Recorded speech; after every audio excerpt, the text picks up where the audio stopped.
And the mental health challenges, we'll just go through a few other picture slides, are well documented. So it is a technological miracle. I fully accept that.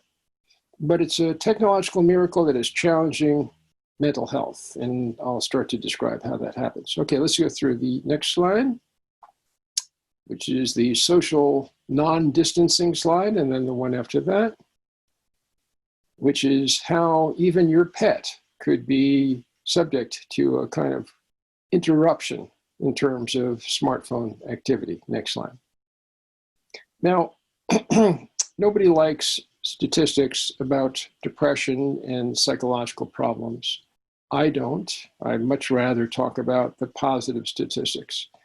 But the next few slides, which of course I can circulate, and you may already understand them, indicate that we are having a rise in mental health problems, and that occurred before COVID. It is intensified by COVID. We have other data that indicates that it has not improved. It's gotten considerably more difficult.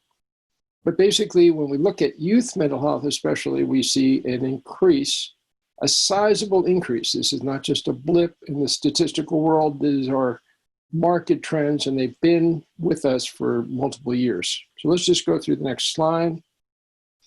The Healthy Mind Study essentially covered a lot of campuses and a lot of students.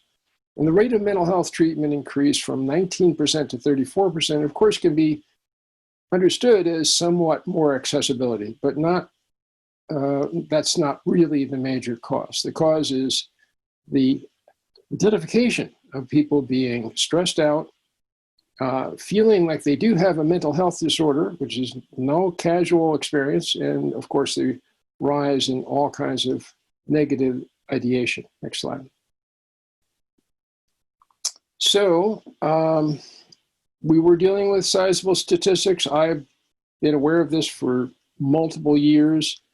I've discussed this with many faculty on the York campus and elsewhere in other universities, and it just keeps on being verified. So we have to come up with better solutions. Next slide.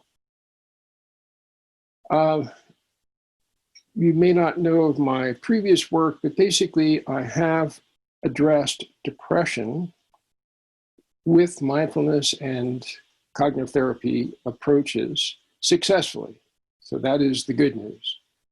And I think what's very interesting here is you take a relatively standard depression scale from the inner sanctum of psychiatry, and you see that much of it has to do with states of mind that are changeable, that actually have to do with not accepting oneself as completely as possible.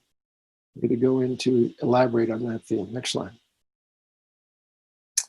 Now, in our last study, which was conducted at the Center for Addiction and Mental Health, funded by a York-based granting structure, we had 60% remission. In other words, people who joined the study who were all diagnosed with major depressive disorder, at the end of the study, 60% no longer qualified for any psychodiagnosis. We consider that not only good news, but also it was a tremendously positive experience for the people involved. Next slide. So what do I attribute those benefits to? Well, now we're going to go through mindfulness. It's had a history. It has had a long history. Some people attribute the origination to Buddhist thinking, and there's no ignoring that, but I think we could attribute its origin to many different developments, including yoga, for example. But the difference now is that we're in an area or an era of very fine-tuned science, which has been directed towards mindfulness. And so now we're not looking at this as esoteric or as interesting culturally. We're talking about this as something that we can apply in a mainstream way. It's inexpensive. We can do it on Zoom. People can do it with and for themselves and with other people. This is a public health benefit that really should not be ignored. So we're going to go through the benefits that you can expect from mindfulness. And so let's go through these slides. The first is that we have a sleeplessness pandemic, just like we have a COVID pandemic. Nobody's getting enough sleep. Or you might say the proportion of people who are getting enough sleep have vastly been reduced and are a minority of people. This is outrageous to talk about, but I can go through numerous studies in numerous countries, and the result is pretty much the same. Why we aren't sleeping is because we are too uptight. We have too much what's called sympathetic dominance, and that is a problem that leads to all kinds of downstream physical and psychological difficulties. We studied this at the York lab using heart rate variability, and basically when we help people relax using mindfulness, then there is a balancing of the autonomic nervous system reflected in heart rate variability increases. And basically, we are doing what needs to be done at this time. Okay, let's go to the next slide. This is all experimentally verified. I can send you slides and publications. But the important point here is this is doable. You can do it. And it's not just a bet. It's based on the best science that I know how to do, and certainly the best science that my colleagues have done. What we showed here was that people who had a perfectionist problem, perfectionist syndrome, I think we're all aware of that.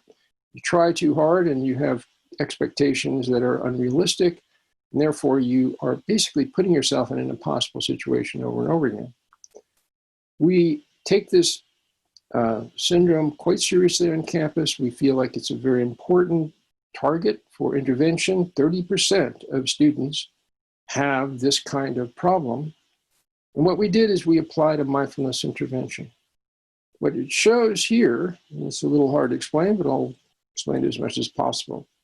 And when people were perfectionist, they had trouble connecting with the mindfulness instructions.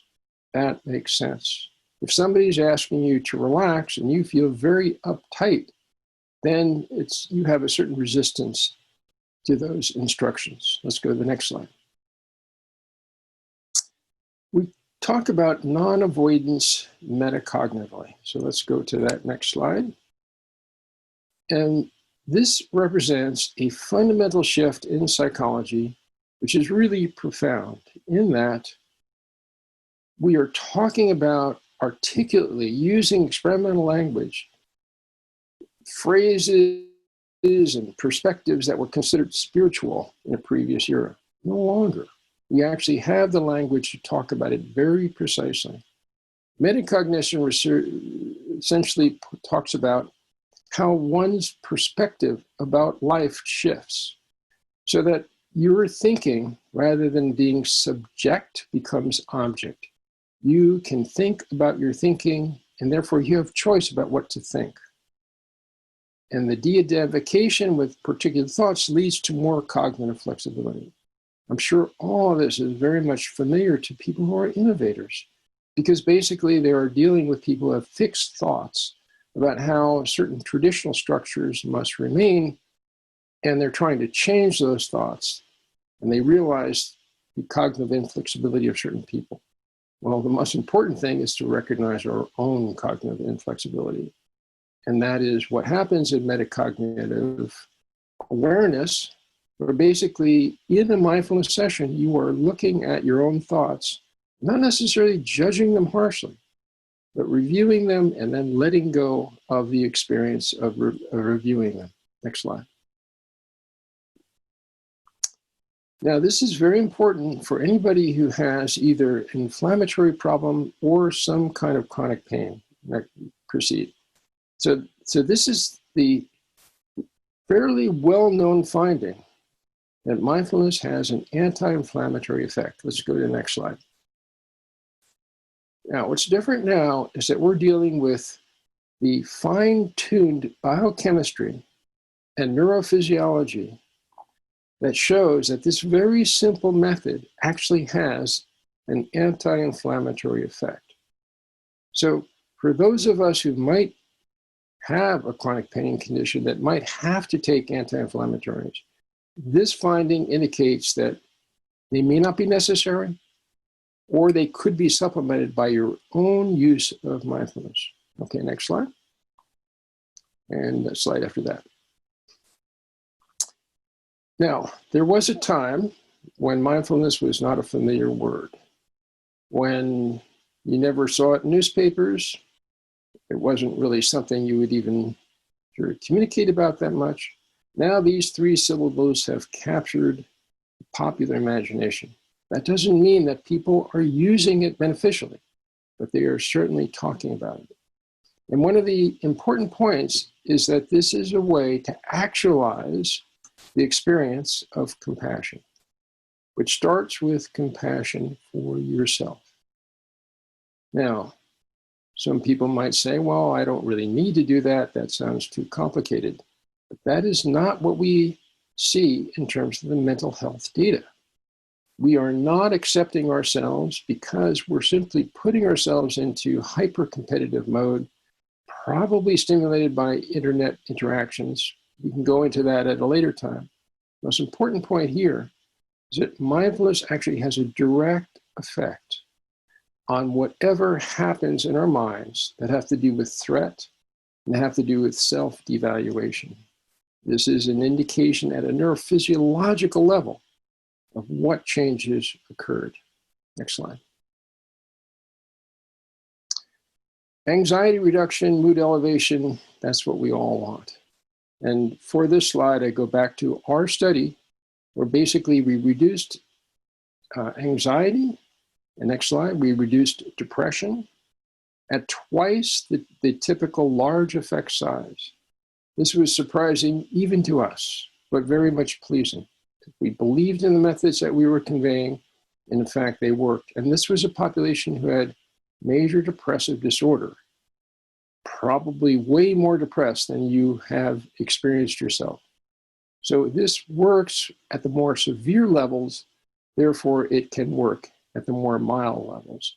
50% of the people who started this study with severe depression had no diagnostic indications for depression at the end of the trial. Next slide. Attentional control. Let's move to that next slide very quickly.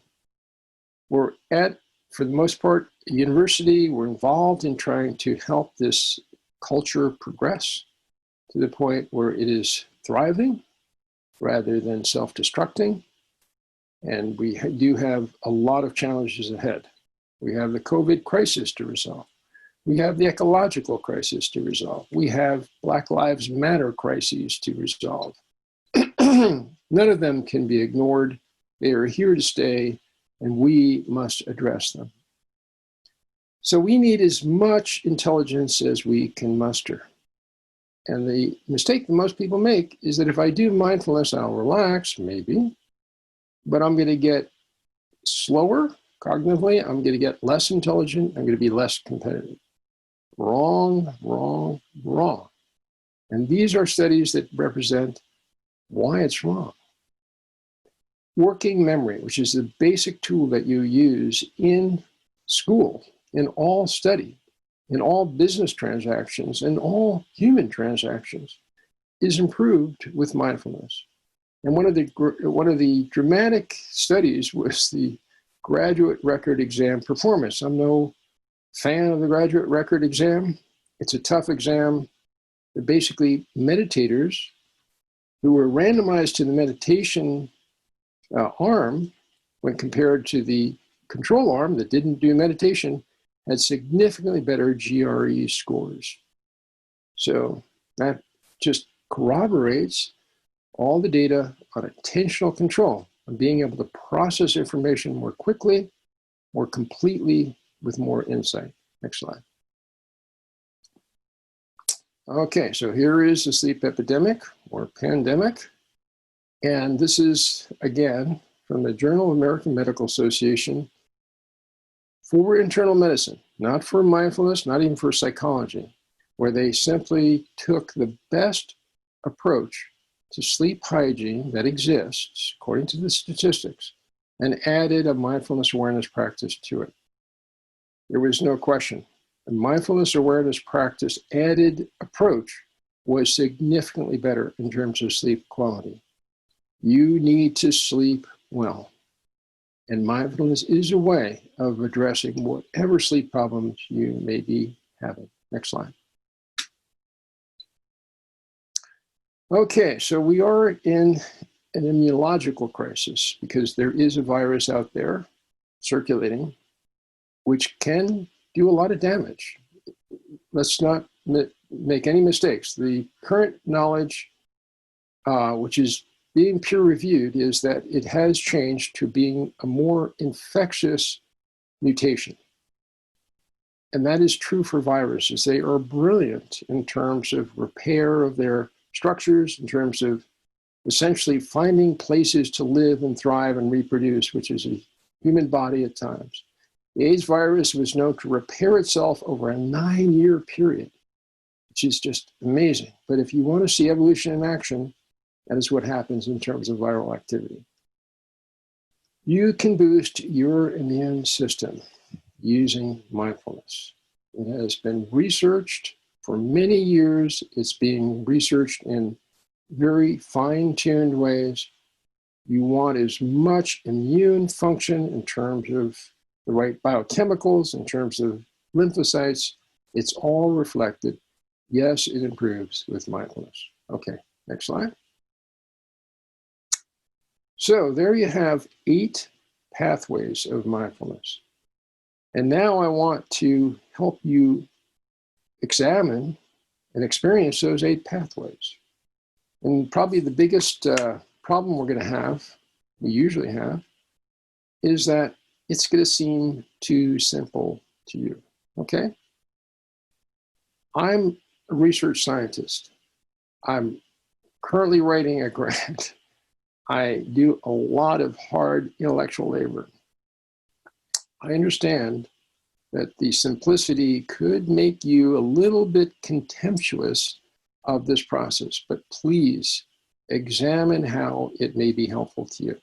So let's start a mindfulness session. Does anybody want to raise any questions before we get started? And very challenging questions are, of course, very welcome.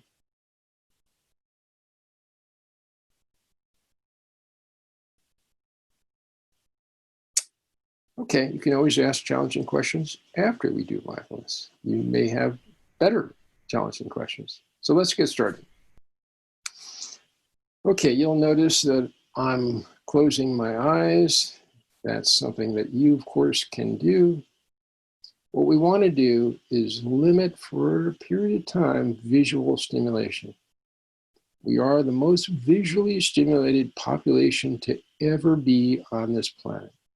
Everybody's trying to get our attention, and they're trying to do it visually, and we're susceptible to some extent to taking another glance at whatever looked or had the prospect of being interesting. So when we close our eyes, we begin to feel more.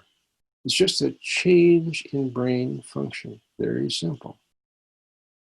And if we can turn our attention internally to breathing sensations, then something else happens that's very important. Our minds are located in the present moment. We can't remember breathing sensations and we can't imagine them. The only way we feel them is when they are actually going on in the present moment. So I invite you to just feel breathing sensations.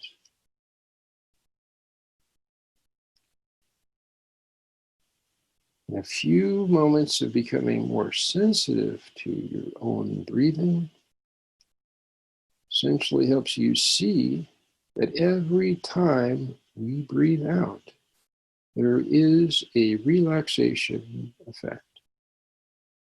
Not just some of the time, every time. We may ignore it usually, but it is there. It's hardwired. It's a physiological fact. So we need to use this relaxation effect. And we can do it very practically by simply following the sensations of our exhalation and breathing out a little bit more slowly and more thoroughly, emptying the air that you feel in your lungs.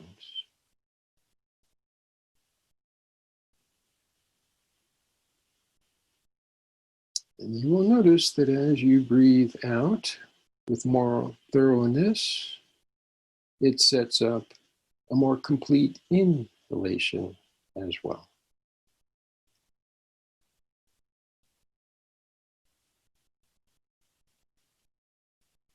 And so a slower and more natural breathing pattern begins to evolve.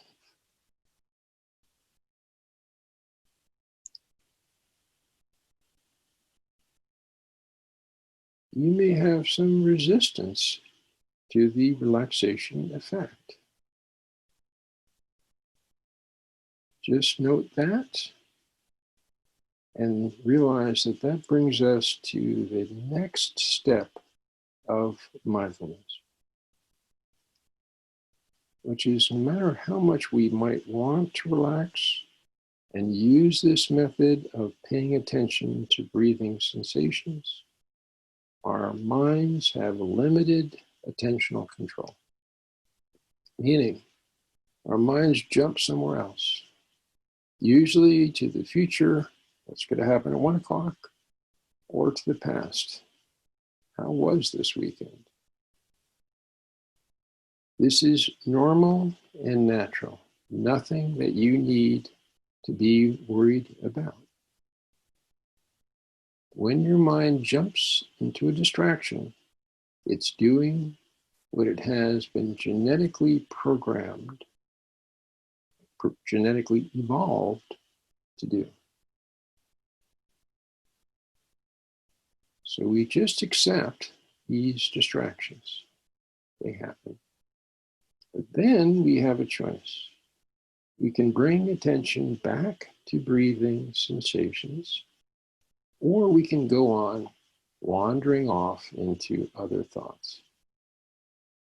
Obviously, the discipline here is to bring attention back to breathing once again.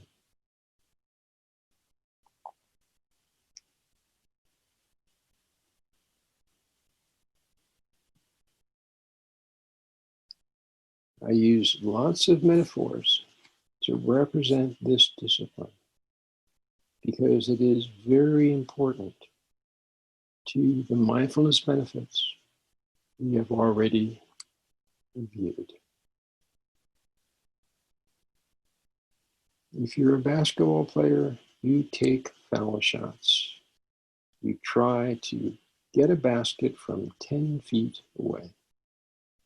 And every time you shoot, you're taking a measurement of how close or far away you were. And gradually your muscles develop a memory. And if you check NBA statistics, the best basketball players have 80 to 85% accuracy in terms of foul shooting.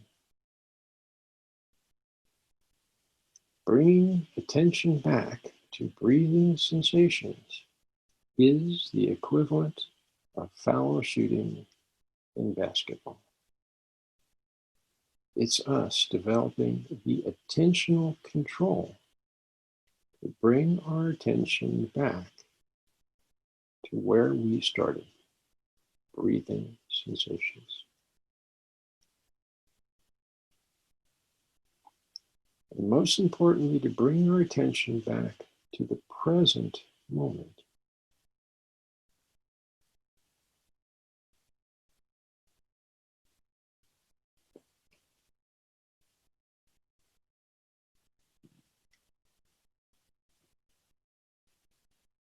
The present moment is pure reality. You feel what you feel, and you can trust what you feel. There are a lot of present moments.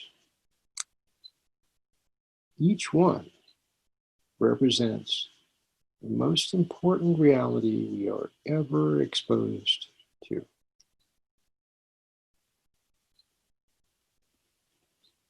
The past, well, it's debatable even 10 minutes ago. People have different perspectives. That's understandable, but the inaccuracies are amazing. The future is a fantasy, and the future you meet may be entirely different than the one you worry about or imagine. Reality is in the present moment.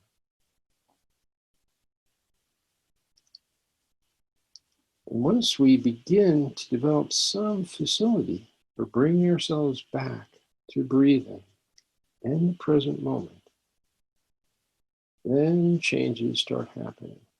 First, physically. We feel more of the body.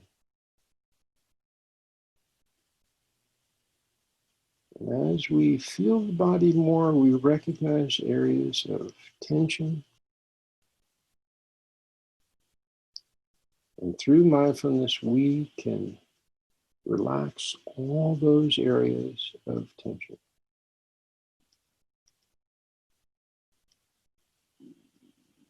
Each one of them represents either current or future inflammation.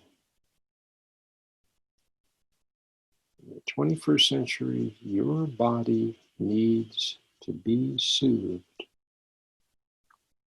And this is an important way to do that.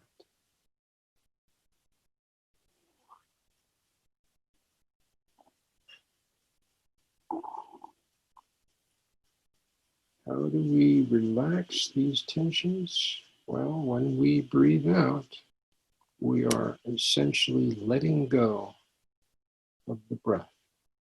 It leaves the nose and mouth, and there is a relaxation effect that is associated.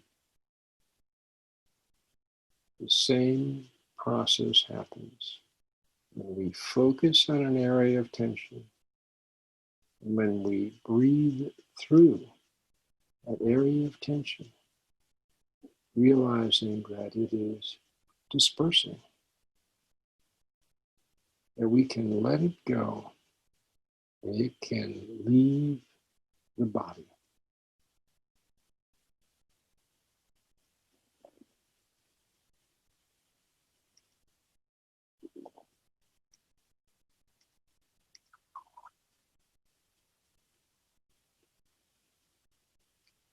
So of course, you notice that we begin to slow down,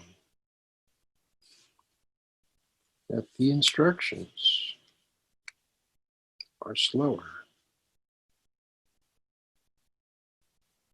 And that's because we want you to adopt your own natural pace. Despite any other situation, this is a situation where you can adopt your own natural, healthy pace.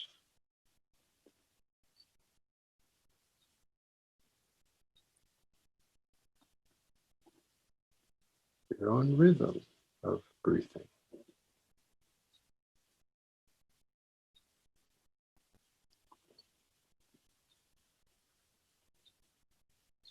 What feels right to you is a fact of neurological and physiological function.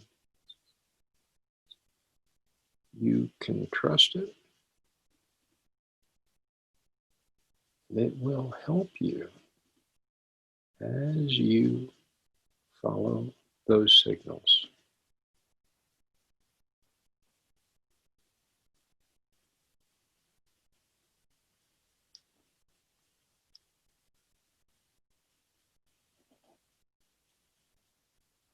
Now, as we actually follow this path of mindfulness, we do encounter our resistances to it.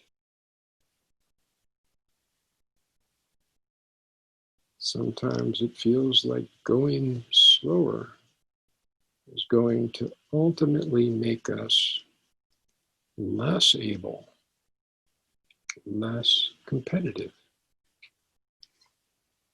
But that's not the case.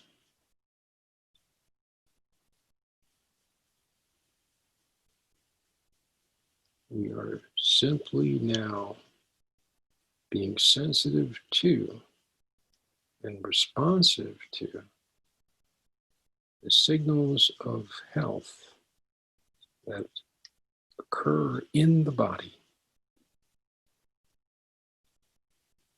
We can call them the body wisdoms.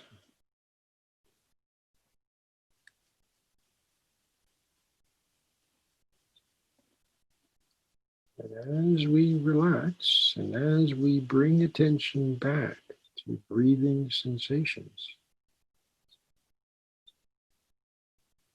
we can become more calm,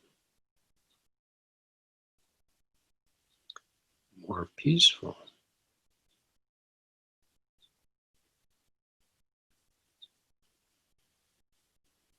Our own research is focused on the heart. And as we do mindfulness, the heart relaxes.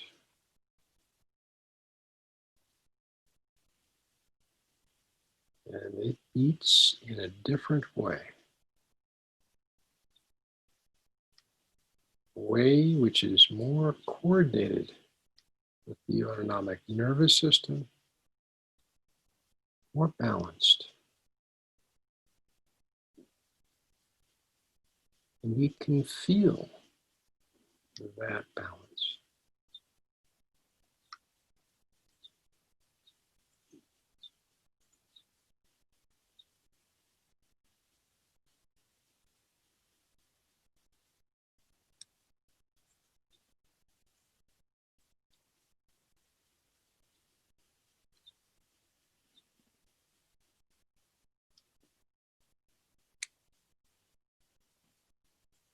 Of course, one of the resistances to mindfulness is, well, it's nice while you're doing it, but is it really applicable to the hustle and bustle of regular life?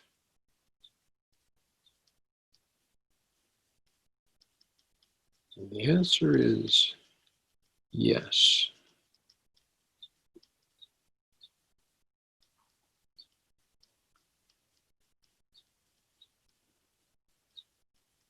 Our nervous systems need periods of rest and relaxation in order to be at peak performance. And the creative mind actually is enhanced by the relaxation and the openness of mindfulness.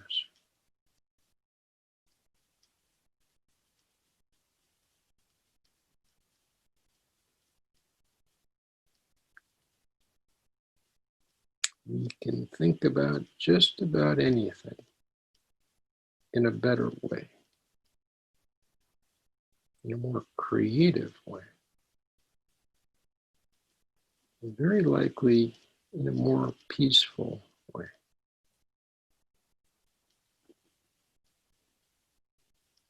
And those thoughts originate within us, and mindfulness gives us a way of making room for our own creativity.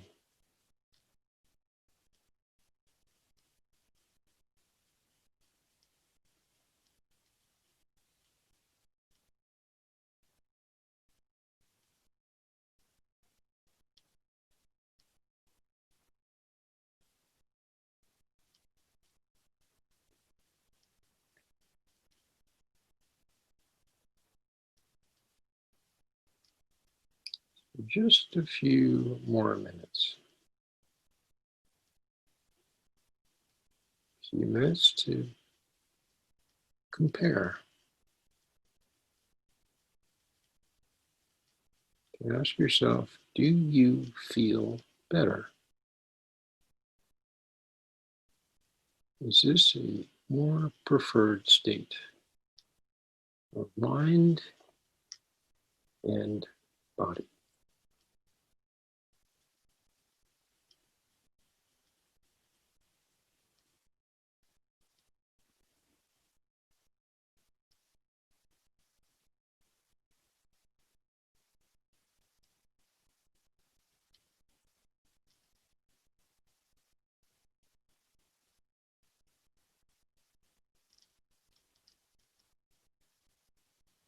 Okay, so just perhaps do a little bit of movement of your hands, feet.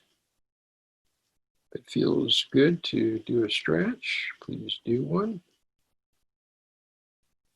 And then we can have some room for discussion.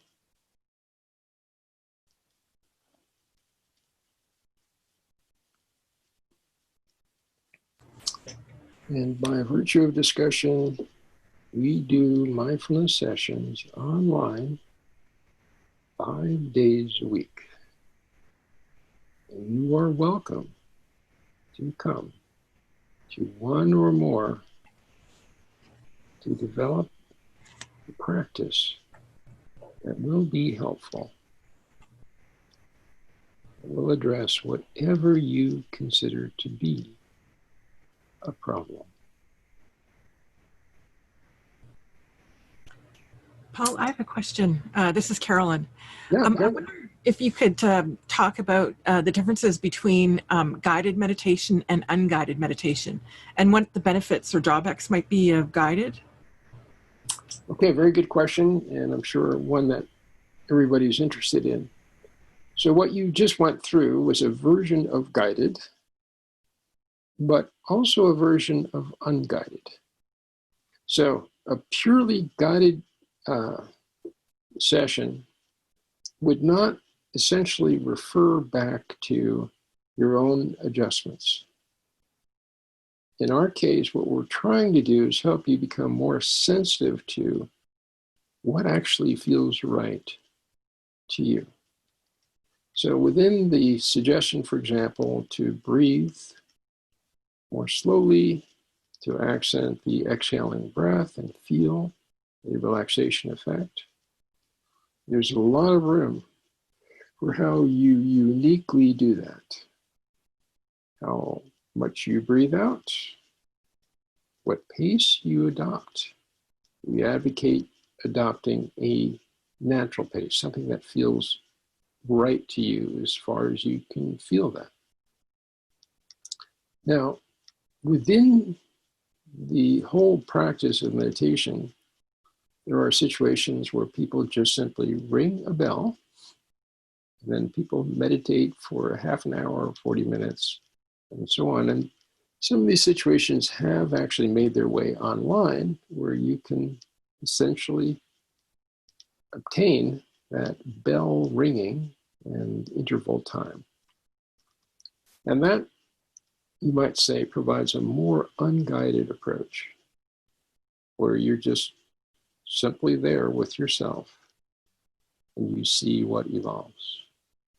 I personally believe that if you do that, and you do it conscientiously and consistently, you will find your way to an effective mindfulness approach. So you can do it in an unguided way, an exploratory way, and you can do it with instructions which are, once again, based on existing science.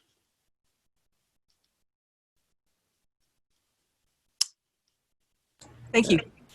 Is enough? Okay, good. Paul, I have a question, maybe for some of the entrepreneurs in the room that want to practice this with their teams internally. Would you have any kind of quick tips on I guess part of the process is also convincing team members on the usefulness of it, and also kind of building this into a practice for teams. Would you have any thoughts on that? Definitely. Okay, that's why we do the science. It's not that I don't believe in the technique and I have to keep on reassuring myself. It's because that is a very effective way of, shall we say, being persuasive to people who are science-oriented. So your team, year 2020, is science-oriented to some extent already. And, you know, I can share my slides. People can simply start talking about the existing science and how it points in multiple directions. So it's not just a matter of having a more relaxed team. That may not actually improve productivity as much as we would like. But we certainly want a more creative team, and we want a team that has more attentional control so that we're not getting distracted by too many, what shall we say, red herrings, you know, sort of like, look at this, you look at it and there's not much there, okay?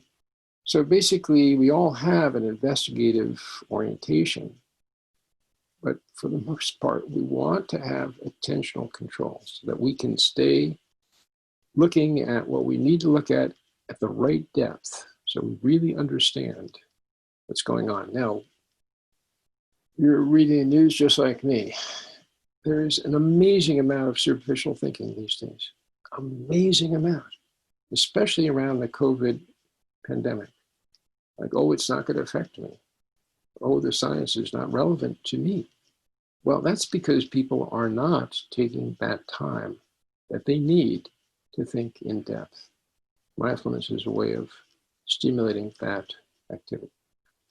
Does that make sense? For sure. For sure. Great.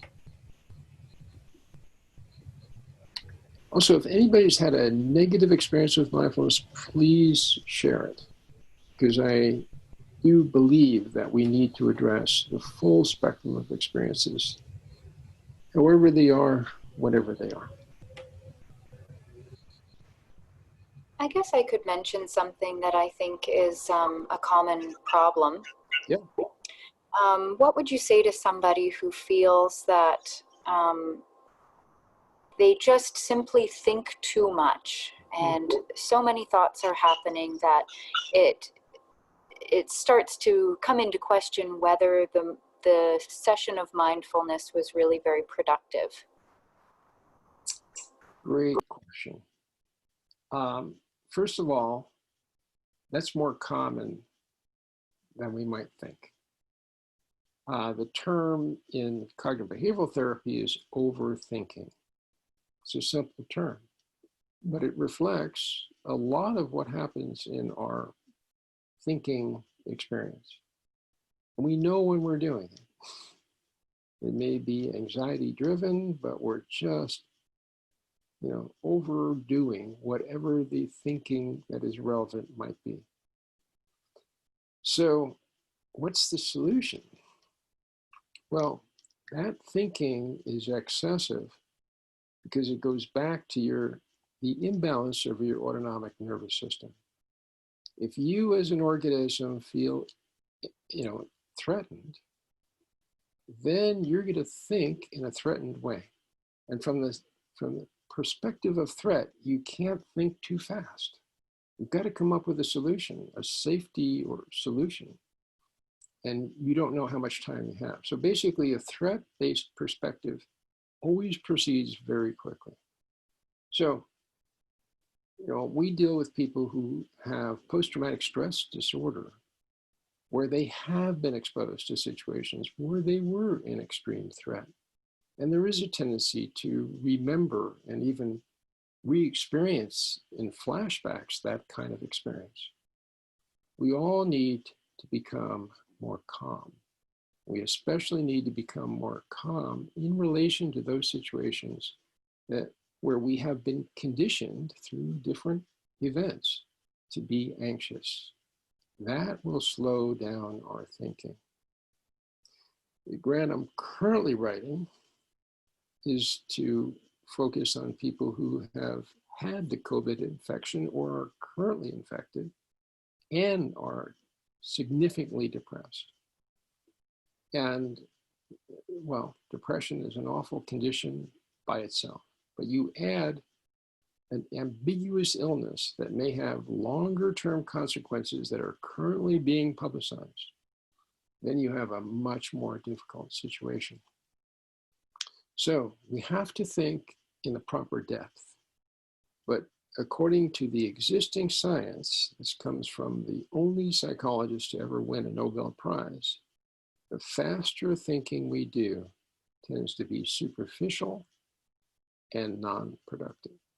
The slower thinking we do tends to be more effective, more reasonable, and actually, to our own experience, tends to be more, shall we say, more effective. Now, you start a mindfulness session, and whatever rate you're thinking at becomes more noticeable, you're more sensitive to it. So you have to accept as the bottom line of mindfulness. So you're thinking fast. There always is a way of bringing your attention back to breathing sensations, back to the relaxation effect of the exhaling breath. There always is a way. It is never a failure from that point of view. So one has to be consistent, one has to be persevering, but eventually that excessive speed will slow down and you will begin to feel that you're more in the wisdom zone than in the overthinking zone. Thank you, that's helpful. Good. Thank you.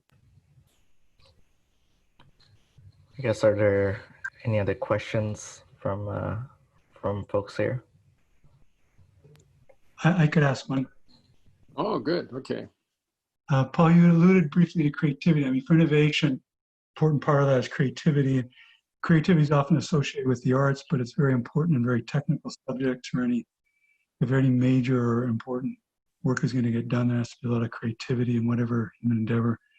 In regard to those 8 areas of mindfulness effects and the science backing that you're a science, I wonder if you could say a little bit more about creativity.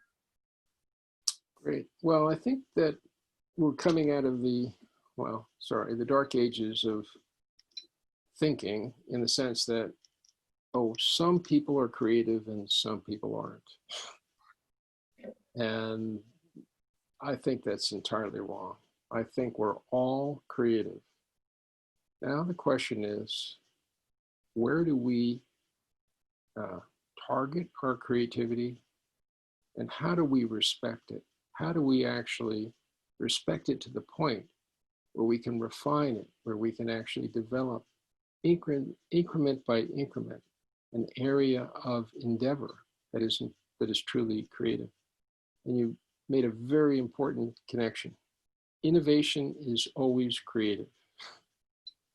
Therefore, we actually need to foster creativity in ourselves in order to come up with the best solutions. We have to get away from the obsolete, shall we say, problems. We've got to get away from combustion engines. We know they just foul up the environment. We have to get creative in coming up with changes in the way we live, moment by moment, day by day, week by week. So the first step is to accept, of course, that you are creative, and to acknowledge those moments where you are experiencing creativity. Of course, you can't just start implementing every creative thought you have, but it starts with self-acceptance, seeing the potential, and then applying that potential to real problems that you want to solve.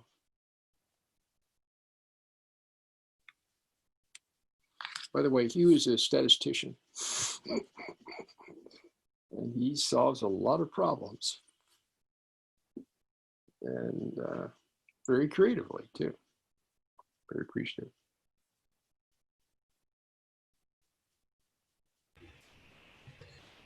Okay, so we should have some follow-up communication. I think if you can distribute my email address, that's not a problem. People can inquire directly, and I can send them what they think they want, and essentially help them either form groups or undertake individual practice. But at this time in history, we really do need to apply these very benevolent and effective methods for our own benefit and, of course, for everybody's benefit as well.